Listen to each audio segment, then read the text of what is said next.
자, 이제 주제를 좀 바꿔보고 싶은데요. 어제였죠. 검찰이 검찰에 칼을 겨누는 그런 상당히 이례적인 상황이 발생했는데, 자, 이윤상 기자, 어떤 일이 있었고 이건 어떤 의미인지 한번 짚어주시기 바랍니다. 네, 어제 서울중앙지검 국정원 수사팀이 검찰을 압수수색을 했습니다.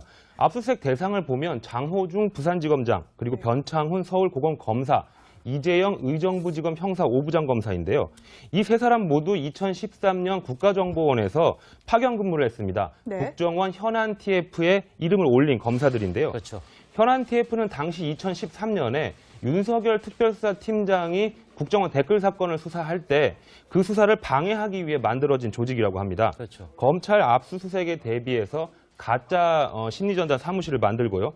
국정원 직원들이 검찰에 소환됐을 때 허위 진술을 하도록 그 교육을 시킨, 연습을 시킨 것으로 전해지고 있습니다. 이 조직의 팀장이었던 서천호 전 국정원 네. 2차장이 조금 전 검찰에 소환이 됐는데요. 네. 소환조사에 응하면서 취재진에게 자기는 국가에 충성을 했다라고만 말하고 검찰 조사실로 향했습니다. 이 서 전 차장의 지시에 따라서 파견 검사들이 검찰 수사를 방해한 혐의를 받고 있는 건데요. 근데 검찰 내부에서는 파견 검사들이 파견 기관을 보호하기 위해서 수사를 방해하는 것이 납득하기 어렵다는 반응도 나오고 있습니다. 그렇군요. 하지만 검찰은 이번 수사 과정에서 국정원 직원들을 조사할 때 파견 검사들도 개입이 돼 있다라는 진술을 확보하기 때문에 사실관계 확인을 위해서라도 고강도 수사에 나선 겁니다. 자, 2013년에 있었던 사건인데 이제 4년이 지나서 다시 한번 주목을 받기 때문에 어쨌든 문재인 정부 되면서 적폐청산하겠다. 그 중심에는 어떤 국정원 댓글 사건이 있고 결국 이명박 전 대통령으로 칼이 겨누지는 형국인데, 자, 그래서 저희가 복수열전, 리벤지 매치라는 표현을 하지 않았겠습니까? 그렇게 봐야 됩니까? 아니면 다른 측면이 또 있습니까? 제가 보기에 뭐 개인적으로 뭐 복수열전 이런 게 표현은 저는 뭐 찬성하지는 않고요. 네. 아마 이게 그동안 이게 제가 보기에 가장 제 식구 감싸기가 심한 게 국회하고 검찰이에요. 따라서 이게 검찰이 그동안 제 식구 감싸기가 상당히 우병우 수석 수사에서 보듯이 심했는데 네. 저는 이게 이번에 깜짝 놀랐어요. 정말 이게 현직 검사장 이것도 이게 바로 압수수색을 정광석과처럼 하고 그렇죠. 바로 이게 인사조치도 했지 않습니까? 네. 저는 이게 개인적으로는 어떠한 이게 비리에서 성역도 있어서는 안 돼요. 그렇죠. 그래서 이게 검찰에 대해서는 철저한 수사 그 자체는 찬성하는데 네, 해야죠. 다만 이게 국정원 몇 년 전에 일을 지금 검찰청을 압수수색해서 뭐가 노겠습니까? 지금 이게 검찰청이 뭐가 있겠어요? 4년 전에 일이고 그렇게 그때는 티격태기 부산지검장이 아니었잖아요. 그렇죠. 그때는 이게 국정원의 자료가 있으면 있지. 네. 저는 이게 그래서 그거 좀 약간 이게 너무 또 보여주기 보여주기. 있는 쇼로 이게 가서도 안 된다. 이걸 말씀드립니다. 네. 그러니까 지금 이제 압수수색을 받게 된 이제 장본인이 된 장호중 부산지검장은 곧바로 이제 법무연수원 연구위원으로 발령이 났다고 하는데 일단 상식적으로 같은 지검장인데 이렇게 뭐 압수수색을 하는 게 말이 되는 건지 법조계 안에서는, 그리고 조금 있으면 피의자 신분으로도 조사를 받는다는데 이것도 가능한 건지 좀 약간 이례적인 건가 이렇게 싶거든요. 네, 아무래도 흔히 볼 수 있는 광경은 아닙니다. 근데 어제 그 검찰의 압수수색, 네. 그리고 장호중 전 부산지검장이죠, 이제는. 앞으로는요. 장 검사장 같은 경우에는 내일 검찰의 피의자 신분으로 소환 조사를 받아야 됩니다. 네. 근데 이 과정들을 놓고 보면 검찰이 그동안 정말 많이 아팠던 게 아닌가 하고 아팠다. 분석이 되는데요. 무슨 뜻이에요? 우병우 전 민정수석 수사 과정에서의 트라우마 때문인 것으로 보여집니다. 네. 서 변호사께서도 말씀하셨지만 지난해 국정농단 사건 수사를 하면서 박근혜 전 대통령을 소환 조사를 했고요. 그렇죠. 그다음에 구속영장을 받아내서 구속하고 기소까지 했습니다.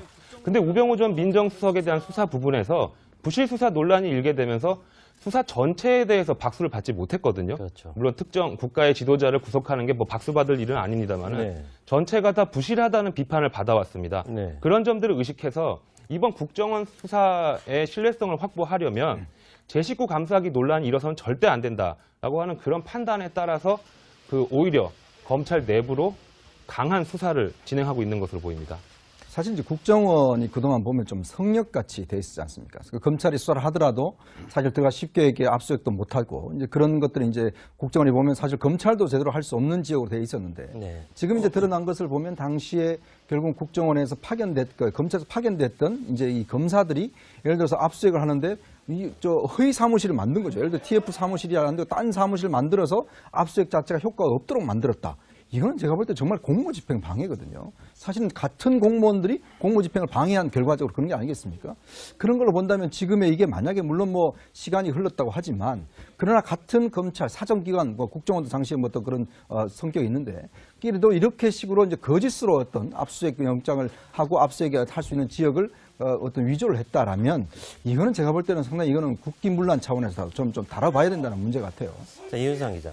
뭐 윤석열 검사장의 또 행동도 이해가 가는 측면이 있잖아요. 쭉 조사를 하다 보니 4년 전에 제대로 수사를 못했어요. 국정원 내부 자료를 검토하다 보니 이 검사들이 국정원과 짜고 우리 검사를 능멸했다. 화가 많이 났잖아요. 이렇게 하는 건 좋은데 제가 갖고 있는 고민거리는 그 안에서 봤던 국정원 내부 자료 이걸 본 게 정당한 것인가? 이런 또 법률적인 그런 문제점이 나올 수 있을 것 같은데 어떻습니까? 이게 적법한 수사 절차에 따른 증거 취득이냐 이런 부분도 논란이 생길 수 있는 거 아니겠습니까? 아무래도 이번 수사에서 이제 국정원 내부와 관련된 여러 가지 정보들, 문서들 이런 걸 수사하는 부분에서는 이게 국가 기밀을 다룰 수 있는 것이냐 물론 논란이 될 수 있습니다. 네. 근데 지금 현재 이제 그 국정원 과거 2013년도 국정원 댓글 사건 수사와 관련해서 그 수사 방해 부분에 대해서는 국정원 직원들의 진술이 나왔기 때문에 그 문건이 아니라 진술을 가지고 수사하는 부분이거든요. 그렇기 때문에 아무래도 기밀 논란에서는 조금 한 발 비켜나 있는 것 같고요. 근데 다만 검찰 입장에서 지금 현재 가장 큰 고민은 검찰과 국정원은 기존의 관계를 놓고 보면 굉장히 끈끈한 관계, 서로 밀어주고 당겨주는 관계였습니다. 네. 그렇기 때문에 뭐 감찰 담당 간부 그리고 법률 보좌관 이런 식으로 파견 근무를 하게 되는 거거든요. 또 국정원 파견 근무를 마치고 오면 공안 분야의 전문가로서 인정을 받아서 공안 검사로 성장할 수 있는 기회도 잡을 수 있습니다. 그런 상황이기 때문에 과연 이것이 검찰 내부에서 생각하는 것처럼 검찰을 끌어들여서 물귀신 작전을 국정원이 벌이는 것이냐 아니면 정말로 그 파견 검사들이 국정원과 이심전심이 돼서 그 방해 공작에 협조를 한 것이냐 이 부분이 검찰로서는 가장 고민스러울 겁니다. 네. 네. 어찌됐든 지금 윤석열 서울지검장에게 이제 여당이 거는 기대가 좀 큰 것 같은데요. 한번 보시죠. 우병우만 나오면 사시나무 떨듯이 이게 어떻게 생각하십니까? 제가 아는 윤석열 검사장은 이거 한번 밀어붙이는 게 맞다고 생각해요. 일단 뭐 수사를 좀 계획을 하고 있습니다. 자, 저는 저 수사가 어떻게 보면 이렇게 일사불란하게 청와대와 교감 속에서 이루어진 것 아니냐. 그리고 뭐 물론 검사를 겨눈 칼이라는 그런 표현을 썼지만 최종적인 칼끝은 검사에 머무르지 않고 어딘가 더 깊숙이 찌르고 싶은 부분이 있는 거 아니겠습니까? 그게 어디라고 보십니까? 그게 물론 이제 아마 그 정권으로 보면 박근혜 대통령은 이제 이미 구속이 돼 있고요. 돼 있고요. 저는 이게 MB 정권까지. 그러니까 전 정권은 됐으니까 이제 전 정권을 빠지죠. 제대로 한번 사정하겠다 이런 거고. 그렇죠. 저는 그렇게 왜냐하면 대부분 이게 원세훈 국정원장부터 대부분 이게 최종 할 것은 MB를 겨누고 있다. 이 부분인데 제가 여기서 이게 꼭 하나 드리고 싶은 말씀은요. 바로 이게 적폐청산과 정치보복의 개념을 명확해야 된다. 왜냐하면 이게 그 적폐청산이라는 거는요. 저는 이게 뭐냐면 어떤 이게 그 미래를 향해서 이게 시스템을 개혁하는 과정에서 뭔가 이게 자연스럽게 비리가 나오고 이걸 이게 법과 원칙에 따라 처벌하면 이건 이게 바로 적폐청산 개혁이 되는데 그게 아니고 이게 미리 결론을 딱 어느 특정인을 겨냥을 하고 네. 여기에 대해서 이제 그 먼지털이식으로 계속 이게 수사를 해나가면 이건 이게 정치보복으로 흐를 수도 있기 때문에 저는 이게 정말 MB에 대한 수사가 정치보복이 아니고 뭔가 이게 미래를 향하는 개혁의 과정에서 불가피하게 자연스럽게 노는 비리를 처벌하는 이런 이게 그 진정 개혁의 계기가 되기를 바랍니다. 네, 제대로 된 적폐 청산이 되어야지 이게 정치 보복처럼 안 된다. TBS 구호고쇼 백반토론.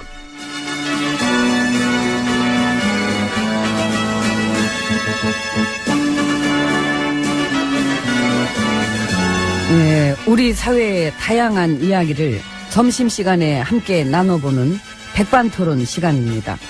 저는 GH입니다. 안녕하십니까, 엠비입니다.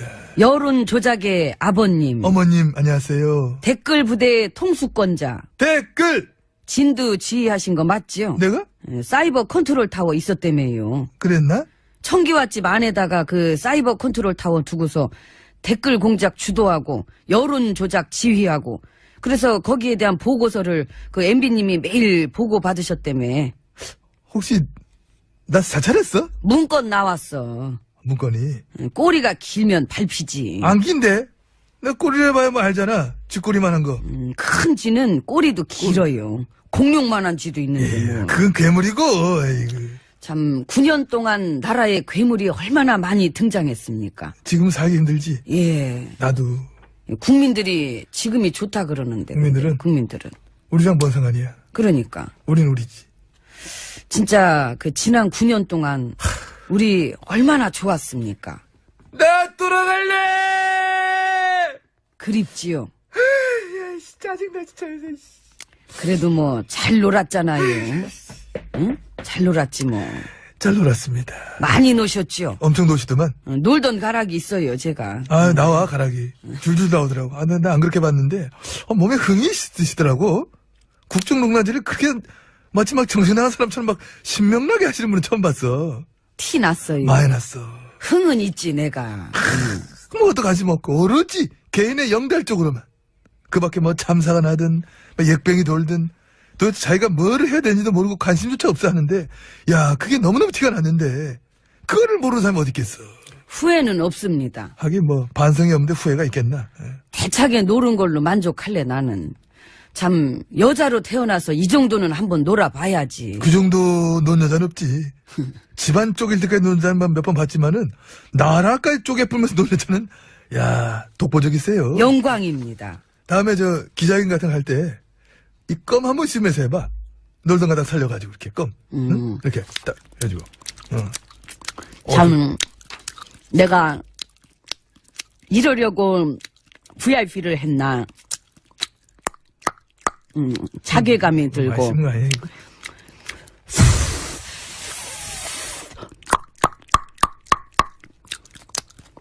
괴롭냐? 응? 괴로워? 언니. 괴롭냐고, 응? 저 돈 없어요. 전 땡전 한 푼 없는 가난한 MB잖아요. 뒤져서 나오면. 뒤져서 나오면 많이 나올걸? 뒤져서 나오면 1억에 한 대씩. 어머 언니. 1억에 한 대씩. 아유 그런 얘기 그 실감이 안 나잖아요. 1억에 한 대씩이라니. 1억에 한 대씩이잖아요 저. 그럼 맞아주고. 맞아. 조 단위로 끊어줘. 1조에 한 대씩으로. 그래도 많이 맞아. 이리 와 뒤지게. 자 그만. 그만. 아유 껌을 언제까지 씹으시려고 그래. 아유. 역시 잘 노셔. 우린 또 이렇게 상황극 나오면 바로바로 하니까. 우리 그래서 애당초 길을 잘못 들었었어. 지도자, 책임자, 리더 이런 쪽은 잘 안 맞아. 그냥 연기 같은 거 했어야 돼 우린 연기. 가짜인데 진짜처럼 하는 연기는 원래 자신 있어요. 나도. 코미디도 좋고. 그치. 같이 개그 짜고 그래서 웃음 드리고. 그랬으면 욕도 안 먹고 사랑받고 좋았을 텐데. 그래서 지금 후회돼? 전혀. 그치 나도 그래 나도. 예, 대신에 아작날 정도로 놀았잖아요. 그러니까 사람들이 막 깜짝깜짝 놀래. 우리가 놀았던 이 9년의 흔적들이 요즘 막 나오니까 사람들이 막 기가 막혀가지고 지금 나온 얘기만 갖고도 우린 이미 한국을 넘었었어. 세계 역사에 기록될 인물들이야. 세계의 역사. 아이고. 자, 하이파이브. 아이고, 그럼 됐지 뭐. 예, 들어갑시다. 아, 예, 들어가. 개운하다 아주. 아이, 문 열어요. 예. 아이고, 좋다.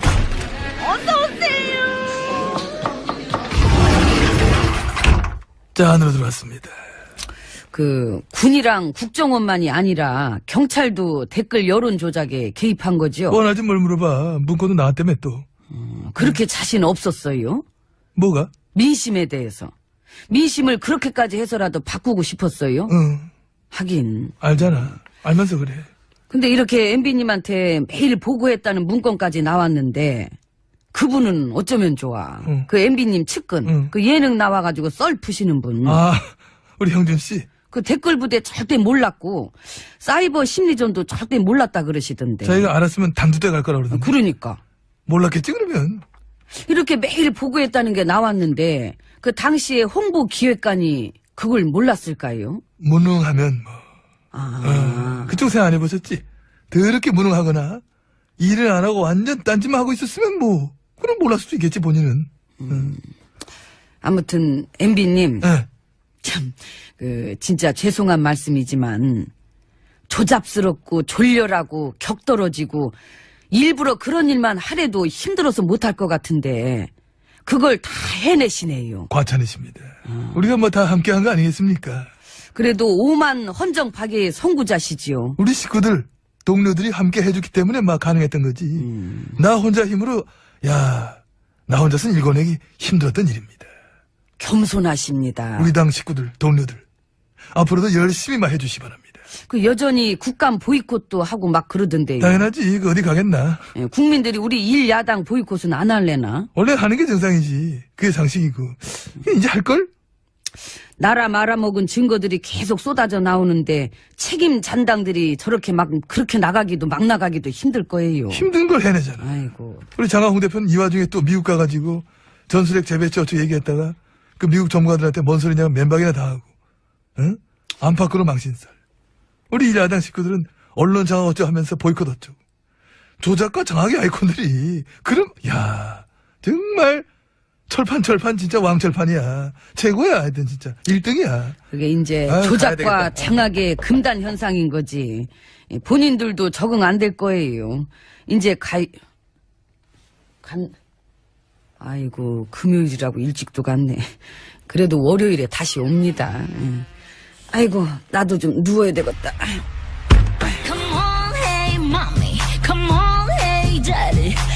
아기, 마침 잘 왔네. 출출해서 햄버거 좀 사왔으니까 일단 먹고 하자. 동작 그만. 어디서 장난질이여. 깜짝이야. 햄버거는 장난이라니. 햄버거는 원래 불고기버거가 최고지. 그런데 그것이 비싸. 그래서 전마담 분명 그것을 전마담이 갖고 나한테는 치킨버거를 줬을 것이야. 내 말이 틀려? 먹기 싫으면 말어. 그래 안 먹어. 어차피 먹을 시간도 없어. 그리고 양 선장 배 문 걸어 잠그고 얼른 출발해. 왜 또 어딜 갈라고? 전마담은 알 것 없어. 하등 도움도 안 되면서 맨날 뭘 그렇게 알라고 그래. 햄버거나 먹어. 어차피 그거 먹을 건데 도움이 안 되다니. 이거 왜 이래? 시작한다. 나 입에 나온 여자야. 거긴 안 아프다며. 아, 여기 다시 한 번 더 있으니까 냅둬. 그래 정말 끝도 없이 나오고 있긴 하지 그 배. 그러니까 말해봐. 어딜 갈라 그러는지. 그것이 어떤 슈퍼카 동호회 회원들이 틈만 나면 고속도로에서 폭주정놀이를 하고 다닌다잖아. 폭주정놀이? 그래 그 정신 나간 것들이 글쎄 누가 더 빨리 달리나 내기한답시고 제한속도 80km인 고속도로에서 막 시속 320km로 달리고 그랬다는 거 아니야. 어머나 세상에. 아니 지들이 고속도로 전세 냈대? 내 말이. 그래서 내가 가서 확 그것들 차 밑장을 빼버리려니까 양 선장 그거 뭐하고 있나 빨리 출발하자. 문 걸어 잠그고 출발해. 아기 밑장만 빼가지고 되겠어? 그럼 또 무엇을 해야 되는데? 죽이자. 하여간 전마담 살벌하게. 그렇다고 뭘 또 그렇게까지 극단적으로 하는 그런 아니 것은 죽이자한테 알리자고. 죽이자. 한 번 물면 절대로 안 한다는 그 죽이자. 그렇지. 근데 그 죽이자가 요즘 허벌나게 바쁠 것인데. 걱정 마. 내가 부탁하면 들어줄 거야. 잠깐 있어봐. 전화 좀.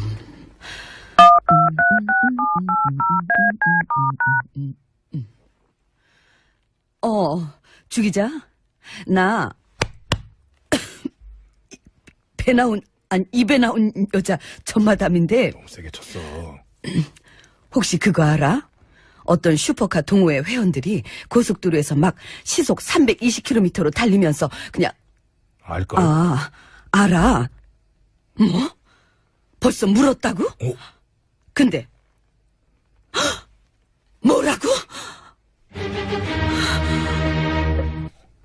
왜 뭐라는데? 어저께 났어 음악. 죽이자 말이. 어제도 이거였는데. 그 인간들이 얼마 전에도 그렇게 미친 듯이 달리다가 사고를 냈었는데 수리비 아끼려고 보험 사기까지 치려고 했었대. 뭐시여? 그것들을 진짜 안 되겠구만. 다들 동작구만. 내가 직접 가서 아주 본때를 보여줄라니까 양 선장은 빨리 배 출발시키고 전마담 얼른 CD 밑장 빼서 노래 틀어. 나 밑장 빼기 같은 거 못해. 아까 빼서 배에다 숨기는 거 봤어. 얼른 틀고 소개해. 이것은 왜 뭐야? 이래? 이건 내 배야. 입에 내 배야. 빨리 햄버거 들은 거 아니야? 공폭 소개해. 지금 아니면 시간 없어. 양용모. 검사들이 파견 기관을 보호하기 위해서 수사를 방해하는 것이 납득하기 어렵다는 반응도 나오고 있습니다. 하지만 검찰은 이번 수사 과정에서 국정원 직원들을 조사할 때 파견 검사들도 개입이 돼 있다라는 진술을 확보하기 때문에 사실관계 확인을 위해서라도 고강도 수사에 나선 겁니다. 자, 2013년 3년에 있었던 사건인데 이제 4년이 지나서 다시 한번 주목을 받기 때문에 어쨌든 문재인 정부 되면서 적폐청산하겠다. 그 중심에는 어떤 국정원 댓글 사건이 있고 결국 이명박 전 대통령으로 칼이 겨누지는 형국인데 자, 그래서 저희가 복수열전, 리벤지 매치라는 표현을 하지 않았겠습니까? 그렇게 봐야 됩니까? 아니면 다른 측면이 또 있습니까? 제가 보기에 뭐 개인적으로 뭐 복수혈전 이런 게 표현은 저는 뭐 찬성하지는 않고요. 네. 아마 이게 그동안 이게 제가 보기에 가장 제 식구 감싸기가 심한 게 국회하고 검찰이에요. 따라서 이게 검찰이 그동안 제 식구 감싸기가 상당히 우병우 수석 수사에서 보듯이 심했는데 네. 저는 이게 이번에 깜짝 놀랐어요. 정말 이게 현직 검사장 이것도 이게 바로 압수수색을 정광석과처럼 하고 바로 이게 인사조치도 했지 않습니까? 네. 저는 이게 개인적으로는 어떠한 이게 비리에서 성역도 있어서는 안 돼요. 그렇죠. 그래서 이게 검찰에 대해서는 철저한 수사 그 자체는 찬성하는데 해야죠. 다만 이게 국정원 몇 년 전에 일을 지금 검찰청을 압수수색해서 뭐가 노겠습니까? 지금 이게 검찰청이 뭐가 있겠어요? 4년 전에 일이고 그때는 특히 부산지검장이 아니었잖아요. 그렇죠. 그것들은 이게 국정원의 자료가 있으면 있지. 네. 저는 이게 그래서 그거 좀 약간 이게 너무 또 보여주기 보여주기. 있는 쇼로 이게 가서도 안 된다. 이걸 말씀드립니다. 네. 그러니까 지금 이제 압수수색을 받게 된 이제 장본인이 된 장호중 부산지검장은 곧바로 이제 법무연수원 연구위원으로 발령이 났다고 하는데 일단 상식적으로 같은 지검장인데 이렇게 뭐 압수수색을 하는 게 말이 되는 건지 법조계 안에서는 그리고 조금 있으면 피의자 신분으로도 조사를 받는다는데 이것도 가능한 건지 좀 약간 이례적인 건가 이렇게 싶거든요. 네, 아무래도 흔히 볼 수 있는 광경은 아닙니다. 근데 어제 그 검찰의 압수수색 그리고 장호중 전 부산지검장이죠. 이제는 앞으로는요. 장 검사장 같은 경우에는 내일 검찰의 피의자 신분으로 소환 조사를 받아야 됩니다. 네. 근데 이 과정들을 놓고 보면 검찰이 그동안 정말 많이 아팠던 게 아닌가 하고 아팠다. 분석이 되는데요. 무슨 뜻이에요? 우병우 전 민정수석 수사 과정에서의 트라우마 때문인 것으로 보여집니다. 서 변호사께서도 말씀하셨지만 지난해 국정농단 사건 수사를 하면서 박근혜 전 대통령을 소환 조사를 했고요. 그렇죠. 그다음에 구속영장을 받아내서 구속하고 기소까지 했습니다. 근데 우병우 전 민정수석에 대한 수사 부분에서 부실 수사 논란이 일게 되면서 수사 전체에 대해서 박수를 받지 못했거든요. 그렇죠. 물론 특정 국가의 지도자를 구속하는 게 뭐 박수 받을 일은 아닙니다만은 네. 전체가 다 부실하다는 비판을 받아왔습니다. 네. 그런 점들을 의식해서 이번 국정원 수사의 신뢰성을 확보하려면 제 식구 감싸기 논란이 일어서는 절대 안 된다라고 하는 그런 판단에 따라서 오히려 검찰 내부로 강한 수사를 진행하고 있는 것으로 보입니다. 사실 이제 국정원이 그동안 보면 좀 성역같이 돼 있지 않습니까? 검찰이 수사를 하더라도 사실 들어가 쉽게 이렇게 압수수색도 못하고 이제 그런 것들이 이제 국정원이 보면 사실 검찰도 제대로 할 수 없는 지역으로 돼 있었는데 네. 지금 이제 드러난 것을 보면 당시에 결국 국정원에서 검찰에서 파견됐던 이제 이 검사들이 예를 들어서 압수수색을 하는데 허위 사무실을 만든 거죠. 예를 들어 TF 사무실이라는데 딴 사무실을 만들어서 압수수색 자체가 효과가 없도록 만들었다. 이건 제가 볼 때 정말 공무집행 방해거든요. 사실은 같은 공무원들이 공무집행을 방해한 결과적으로 그런 게 아니겠습니까? 그런 걸로 본다면 지금의 이게 만약에 물론 뭐 시간이 흘렀다고 하지만 그러나 같은 검찰, 사정기관, 뭐 국정원도 당시에 뭐 또 그런 성격이 있는데 끼리도 이렇게 식으로 이제 거짓으로 어떤 압수수색 영장을 하고 압수수색을 할 수 있는 지역을 어떤 위조를 했다라면 이거는 제가 볼 때는 상당히 이거는 국기문란 차원에서 좀 다뤄봐야 된다는 문제 같아요. 자, 이윤상 기자. 윤석열 검사. 자, 이제 주제를 좀 바꿔보고 싶은데요. 어제였죠. 검찰이 검찰에 칼을 겨누는 그런 상당히 이례적인 상황이 발생했는데 자, 이윤상 기자. 어떤 일이 있었고 이건 어떤 의미인지 한번 짚어주시기 바랍니다. 네, 어제 서울중앙지검 국정원 수사팀이 검찰을 압수수색을 했습니다. 압수수색 대상을 보면 장호중 부산지검장, 그리고 변창훈 서울고검 검사, 이재영 의정부지검 형사 5부장 검사인데요. 이 세 사람 모두 2013년 국가정보원에서 파견 근무를 했습니다. 네. 국정원 현안 TF에 이름을 올린 검사들인데요. 그렇죠. 현안 TF는 당시 2013년에 윤석열 특별수사팀장이 국정원 댓글 사건을 수사할 때 그 수사를 방해하기 위해 만들어진 조직이라고 합니다. 그렇죠. 검찰 압수수색에 대비해서 가짜 심리전단 사무실을 만들고요. 국정원 직원들이 검찰에 소환됐을 때 허위 진술을 하도록 교육을 시킨, 연습을 시킨 것으로 전해지고 있습니다. 이 조직의 팀장이었던 서천호 전 국정원 2차장이 조금 전 검찰에 소환이 됐는데요. 네. 소환 조사에 응하면서 취재진에게 자기는 국가에 충성을 했다라고만 말하고 검찰 조사실로 향했습니다. 이 서 전 차장의 지시에 따라서 파견 검사들이 검찰 수사를 방해한 혐의를 받고 있는 건데요. 근데 검찰 내부에서는 파견 검사장의 또 행동도 이해가 가는 측면이 있잖아요. 쭉 조사를 하다 보니 4년 전에 제대로 수사를 못했어요. 국정원 내부 자료를 검토하다 보니 이 검사들이 국정원과 짜고 우리 검사를 능멸했다. 화가 많이 났잖아요. 이렇게 하는 건 좋은데 제가 갖고 있는 고민거리는 그 안에서 봤던 국정원 내부 자료 이걸 본 게 정당한 것인가 이런 또 법률적인 그런 문제점이 나올 수 있을 것 같은데 어떻습니까? 이게 적법한 수사 절차에 따른 증거 취득이냐 이런 부분도 논란이 생길 수 있는 거 아니겠습니까? 아무래도 이번 수사에서 이제 국정원 내부와 관련된 여러 가지 정보들, 문서들 이런 걸 수사하는 부분에서는 이게 국가 기밀을 다룰 수 있는 것이냐 물론 논란이 될 수 있습니다. 네. 근데 지금 현재 이제 그 국정원 과거 2013년도 국정원 댓글 사건 수사와 관련해서 그 수사 방해 부분에 대해서는 국정원 직원들의 진술이 나왔기 때문에 그 문건이 아니라 진술을 가지고 수사하는 부분이거든요. 그렇기 때문에 아무래도 기밀 논란에서는 조금 한 발 비켜나 있는 것 같고요. 근데 다만 검찰 입장에서 지금 현재 가장 큰 고민은 검찰과 국정원은 기존의 관계를 놓고 보면 굉장히 끈끈한 관계, 서로 밀어주고 당겨주는 관계였습니다. 네. 그렇기 때문에 뭐 감찰 담당 간부 그리고